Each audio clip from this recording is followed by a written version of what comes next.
Good evening, Larson Heights, and welcome back to Bedtime Stories with Mrs. Schatzko. Tonight we are continuing our story of where the red fern grows.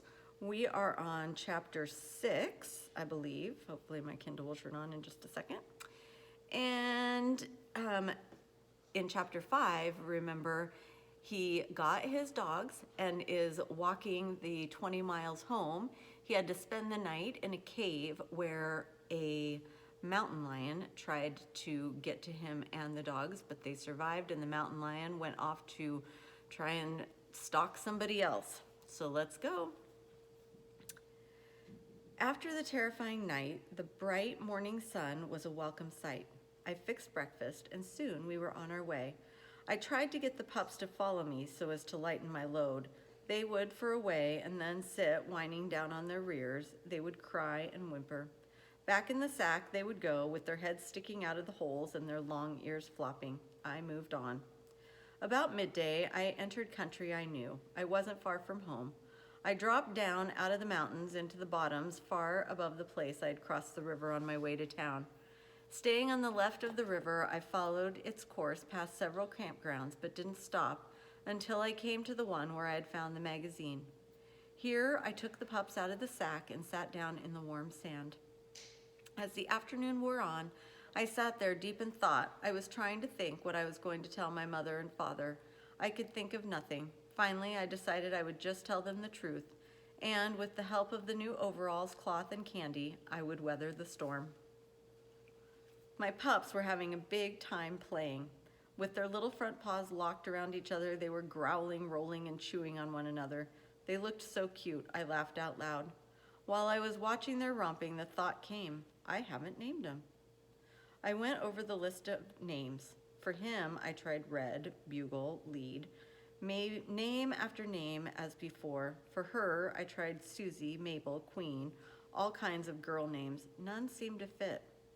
Still mumbling names over and over, I glanced up. There, carved in the bark of a sycamore tree, was a large heart. In the center of the heart were two names, Dan and Anne. The name Dan was a little larger than Anne. It was wide and bold. The scar stood out more. The name Anne was small, neat, and even. I stared unbelievingly, for there were my names. They were perfect. I walked over and picked up my pups. Looking at him, I said, Your name is Dan. I'll call you Old Dan. Looking at her, I said, Your name, little girl, is Anne. I'll call you Little Anne. It was then I realized it was all too perfect. Here in this fisherman's camp, I had found the magazine and the ad. I looked over at the old sycamore log. There I had asked God to help me get 2 hound pups. There were the pups rolling and playing in the warm sand. I thought of the old Casey baking powder can and the fishermen, how freely they had given their nickels and dimes. I looked up again to the names carved in the tree. Yes, it was all there like a large puzzle. Piece by piece, each fit perfectly until the puzzle was complete. It could not have happened without the help of an unseen power. I stayed at the campground until dark. I knew I had to go home, but I put it off as long as I could. The crying of the pups telling me they were hungry made up my mind for me. I knew the time had come for me to face my mother and father. I sacked up my dogs and waded the river. As I came out of the bottoms, I could see the lamplight glow from the windows of our home. One of the small yellow squares darkened for an instant. Someone had walked across the floor. I wondered who it was. I heard Daisy, our milk cow, moo. I was thinking so hard of what I would say, it startled me for a second. Reaching the gate to our house, I stopped. I had never thought our home very pretty. But that night it looked different. It looked clean and neat and peaceful, nestled there in the foothills of the Ozarks. Yes, on that night I was proud of our home. My bare feet made no noise as I crossed the porch. With my free hand, I reached and pulled the leather that worked the latch. Slowly the door swung inward. I couldn't see my father or sisters.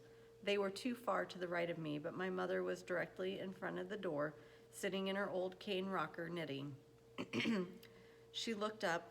I saw all the worry and grief leave her eyes, her head bowed down. The knitting in her hands came up to cover her face. I stepped inside the room. I wanted to run to her and comfort her and tell her how sorry I was for all the worry and grief I had caused her. The booming voice of my father shook me from my trance. He said, "Well, what have you got there?" Laughing, he got up from his chair and came over to me. He reached and took the sack from my shoulder. "When we started looking for you," he said, "I went to the store and your grandpa told me all about it. It wasn't too hard to figure out what you had done, but you should have told us." I ran to my mother and dropping to my knees, I buried my face in her lap. As Mama patted my head, I heard her say in a quavering voice, "Oh, why didn't you tell us? Why?" I couldn't answer. Between sobs, I heard the squeals of delight from my sisters as they fondled my pups. I heard my father say, "What's this other stuff you've got?" Without raising my head from my mother's lap, in a choking voice, I said, "One is for you, one is for Mama, and the other is for the girls." I heard the snapping of string and the rattle of paper. The ohs and ahs from my sisters were wonderful to hear. Papa came over to Mama, laying the cloth on the arm of her chair. He said, "Well, you've been wanting a new dress. Here is enough cloth to make half a dozen dresses." Realizing that everything was forgiven, I stood up and dried my eyes. Papa was pleased with his new overalls. My sisters forgot the pups for the candy. The light that was shining from my mother's eyes as she fingered the cheap cotton cloth was something I will never forget. Mama warmed some milk for the pups. They drank until their little tummies were tight and round. As I ate, Papa sat down at the table and started talking man talk to me. He asked, "How are things in town?" I told him it was boiling with people. The wagon yard was full of wagons and teams. He asked if I had seen anyone I knew. I told him I hadn't, but that the station master had asked about him. He asked me where I had spent the night. I told him about the cave in the Sparrowhawk Mountains. He said that must have been the one called Robber's Cave. My youngest sister piped up, "Did you stay all night with some robbers?"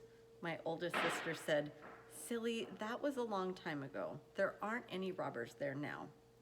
The other one put her nickel's worth in. "Weren't you scared?" "No," I said. "I wasn't scared of staying in the cave, but I heard a mountain lion scream and it scared me half to death." They won't bother you," Papa said. "You had a fire, didn't you?" I said, "Yes."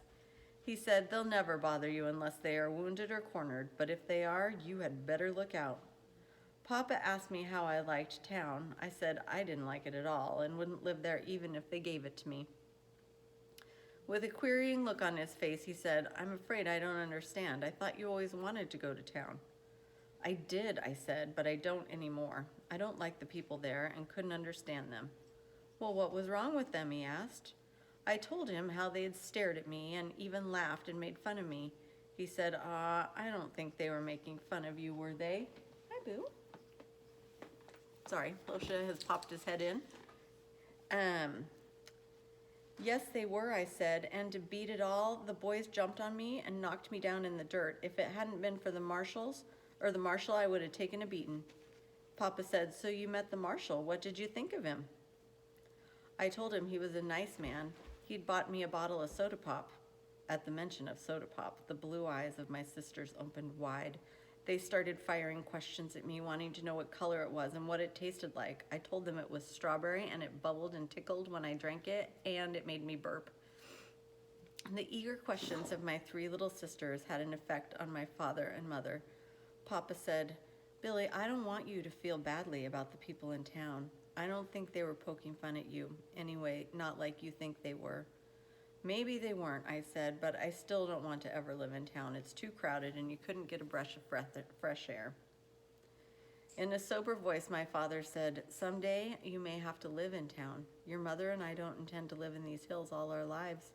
It's no place to raise a family. A man's children should have an education. They should get out and see the world and meet people." "I don't see why I have to move to town to get an education," I said. "Hasn't Mama taught us how to read and write?"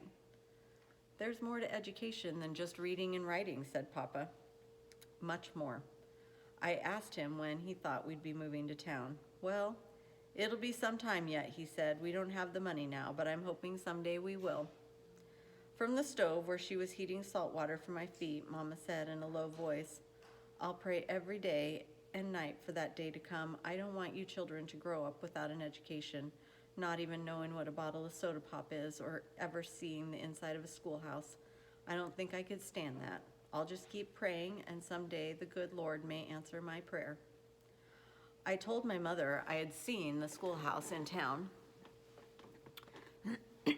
Again, I had to answer 1,000 questions for my sisters.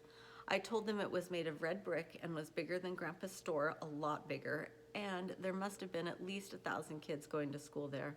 I told them all about the teeter-totters, the swings made out of log chains, the funny-looking pipe that ran up the side of the building, and how I had climbed up in it and slid out like the other kids. I didn't tell them how I came out. I think that was a fire escape, Papa said. Fire escape, I said. It looked like a slide to me. Did you notice where it made that bend up at the top, he asked. I nodded my head. Well, inside the school there's a door, he said. If the school gets on fire, they open the door, the children jump in the pipe and slide out to safety. Boy, that's a keen way of getting out of a fire, I said. Well, it's getting late, Papa said. We'll talk about this some other time. We'd better get to bed as we have a lot of work to do tomorrow. My pups were put in the corn crib for the night. I covered them with shucks and kissed them good night. The next day was a busy one for me. With the hampering help of my sisters, I made the little doghouse. Papa cut the ends off his check lines and gave them to me for collars. With painstaking care, deep in the tough leather, I scratched the name Old Dan on one and Little Ann on the other. With a nail and a rock, 2 holes were punched in each end of the straps. I put them around their small necks and laced the ends together with baling wire. That evening, I had a talk with my mother. I told her about praying for the 2 pups, about the magazine and the plans I had made. I told her how hard I had tried to find names for them and how strange it was finding them carved in the bark of a sycamore tree. With a smile on her face, she asked, "Do you believe God heard your prayers and helped you?" "Yes, Mama," I said. "I know he did, and I'll always be thankful." Okay, Larsonites, have a great night, and I will see you all tomorrow for Chapter 7.